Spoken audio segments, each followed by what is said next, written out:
It got better. What was for you the first album that you can listen to and say, well, this is how I wanted it to sound? Well, with the knowledge you now have, what was the first album that you really are in hindsight, are satisfied with? Well, the next one after that, like Images and Words after that, I feel like we made like a major leap. How come? How come? Well, we had a different vocalist, so James really ended up being, you know, the big sound of the band vocally, and it's been with us ever since. So that was a huge difference. And just the time that we spent preparing for that album and writing and auditioning singers and kind of being in this sort of limbo stage made us really hungry to want to do well and get another shot at it.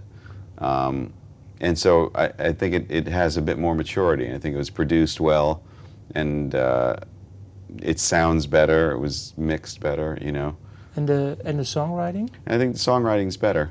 You know, we just spent more time. It's you know, When Dream a Day and Night, we were very young. Again, the songs are fun. They're kind of cool. It reminds me of like us in that early stage.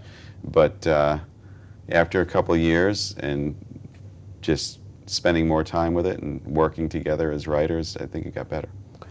Well, now fast forward to 2011, Yeah. A dramatic turn of events. How hard was this album to make? It wasn't hard at all. It was actually, it was a very sort of relaxed atmosphere. You know, as far as the expectations of the album and the importance of the album, that was something that we all knew was at a really, really high level. Yeah, because of Mike leaving? Yeah, sure, and then just, you know, people wondering what we were going to do next. But as far as actually writing it and the spirit behind the creative process and being in the studio, it was awesome. I mean, it was a very bonding experience for the band. It wasn't difficult at all. It was actually very, I don't know, it just felt really natural and satisfying. And, okay. Yeah. How do you look back on Mike leaving? How do I look back? Yeah. I don't know. I look forward, actually. You know, I look forward in that since then we've had two great albums that we're very proud of, and this is our second world tour as well with Mike Mangini, and 2 Grammy nominations and 2 top 10 charting albums, and I look forward with a real positive attitude. You know? No, but I was thinking maybe, Yeah. do you still speak to him, or?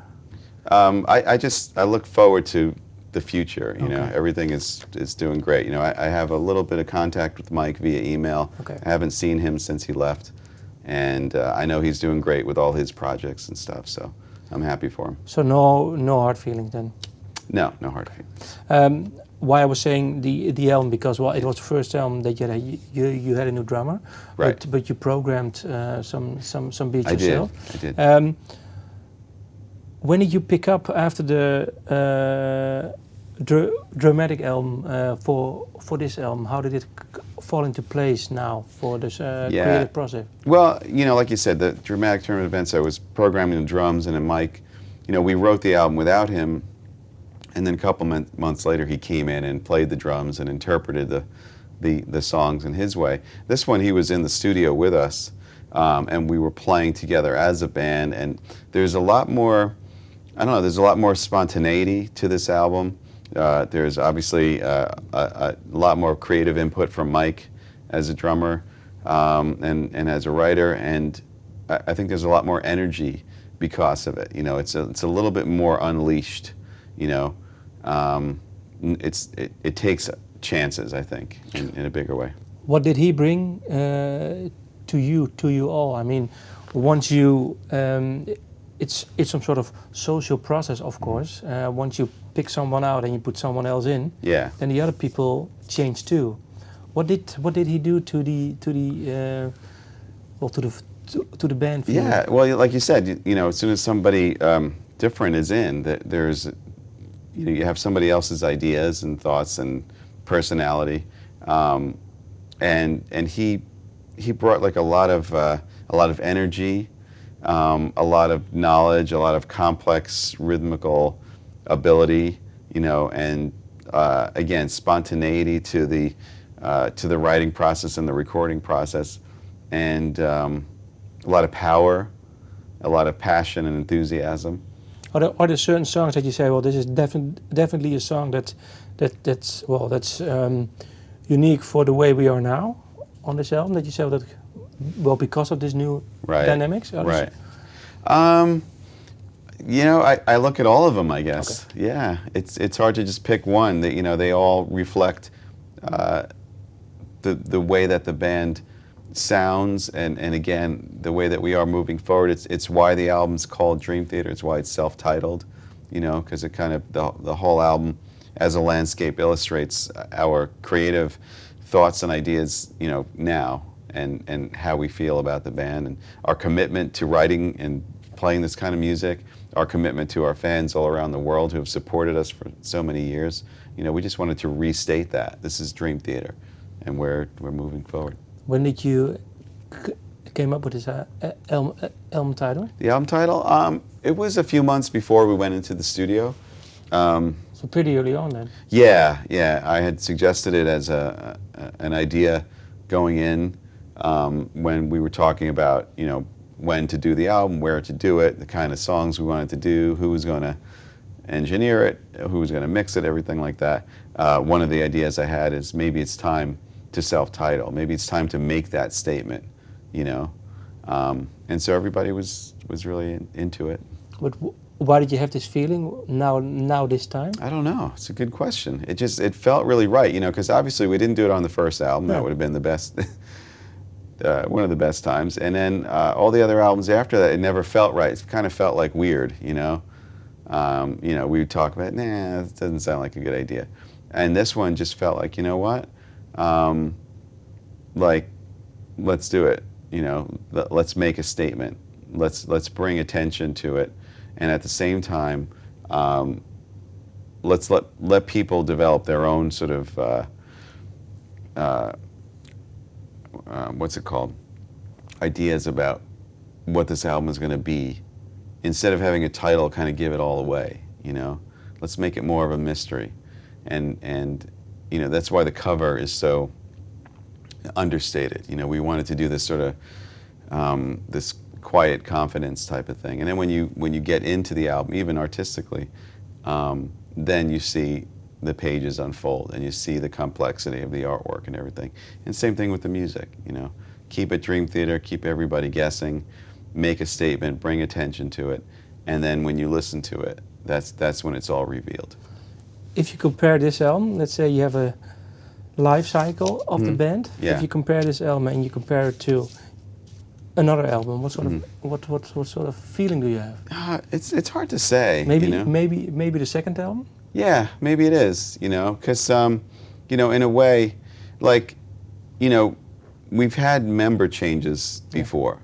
But Mike leaving was a bit different because we had started this group together, and we were doing it together for so long, so it was more of a like crucial departure. So in some ways, a dramatic turn of events almost becomes like another first album feeling, and then this becomes like a follow-up. So I guess taking your lead on what you're saying, yeah, this is almost like an images and words kind of feeling surrounding this album. Yeah, with Mike being the new James from the second album. Could be, I don't know. Yeah, it's exciting. The great thing about being able to do this is all the albums have their own identities. All the albums remind me of where we were at that time. You know, I remember the studios. I remember the people we worked with. I remember the bands that we listened to. And they're all like little just sort of chapters in like a diary, you know. So it's interesting to go back, but at the same time they're all unique, and they make up the bigger picture. Not to take a title from our own album, but they make up the bigger picture of what we're all about. What did the band bring you on this album? No, the last 25 years. What did we bring new? No, I mean, what did the band bring to you? What did it give to you? Bring to me? Yeah. Well, it's everything. You know, it became not only my creative outlet as a creative person, as a musician. You know, it's just something I love to do as a guitar player. It realized my dreams of wanting to be a performer and in a band, and it ended up being the career that I was able to be successful at. So it's just unbelievably satisfying in so many ways. Do you feel bounded in any way? I feel like it's something I love, you know. Yeah. I love to do it. I love producing. I love writing. I love playing guitar. Love performing. You know, I could spend all day in the studio. Love being on stage and interacting with the audience. And also where it's taken me as a guitar player professionally, in all the relationships that I have with the musical instrument companies that I endorse, and all the great products we've come up with. It's an amazing thing. You know, it's something I'm very grateful for. So Very still proud of. 25 years of new albums in the making. Absolutely. That's why that album's called Dream Theater. It's moving forward. You know, it's positivity for the future. Okay. Thank you for your time. Cool. You're welcome.